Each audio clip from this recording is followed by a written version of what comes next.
This is a movement that is continuing to grow. It's hard to dispute that the Tea Party movement is a force in American politics. But next month, we're going to know whether that translates to success at the ballot box. There's so much anger at the Obama administration that I think the Tea Party has done an exceptional job of focusing that, harnessing it. I think it will play a big role in the midterms. And Tea Party candidates are positioned to play that role, especially in a number of Senate races. The headliner, Sharon Engel, virtually tied with Majority Leader Harry Reid.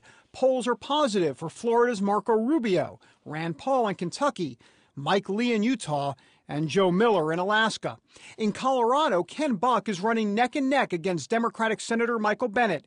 The only major trouble spot is in Delaware, where Christine O'Donnell is trailing. Delaware is a state where President Obama received over 61% of the vote, and so it's more of a challenge for her to show that she has appeal outside of the conservative and Tea Party base. That is really the biggest challenge for all Tea Party candidates, convincing key swing voters that theirs is a mainstream message. Candidates say their legislative priorities aren't extreme at all. Coming out of their tea kettle includes things like term limits, ending earmarks, a balanced budget amendment, actually reading congressional bills, and citing the constitutional authority for each one of them. Kentucky Senate candidate Rand Paul tells CBN News that the Tea Party message should easily resonate in a general election. The national media wants to make us out to be right-wing extremists. Every one of those issues is very mainstream, and if you poll it among Democrats and independents, 70 and 80% of them are for it. So I think it's a winning message. Marco Rubio tells CBN News each individual candidate must explain that message to voters. If I do a good job of articulating that, I won't have to worry about Democrats, Republicans, Independents. I'm going to win. These candidates are winning because they are more in sync with the people than they are the New York Times editorial board.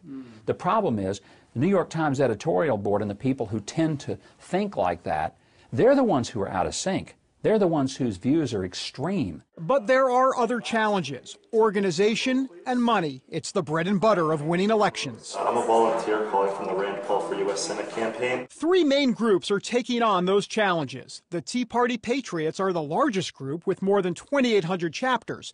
National leaders hold weekly conference calls. The Tea Party Express has raised more than $5 million for candidates this election cycle, all of it through small donations from their members. And then there is Freedom Works. Based in Washington, D.C., it coordinates Tea Party involvement by training volunteers and assisting in campaigns. All of this has worked so far, in the primaries at least. The Tea Party is most effective when it's focused, and that's where they've defeated Senator Bennet in Utah, Senator Murkowski in Alaska, is when there's been a focus in saying this is where we need to look at all of our energy and our time and our resources on this race at this time, and that's when you've seen the Tea Party be most effective. But money doesn't guarantee a win. Many times it comes down to the right fit and the right personality.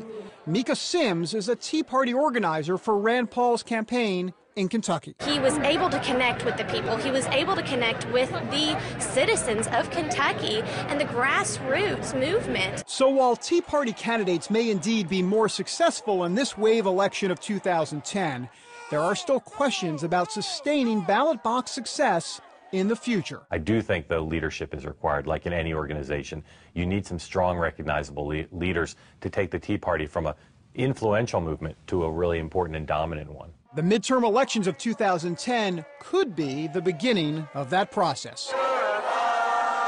David Brody, CBN News, Washington.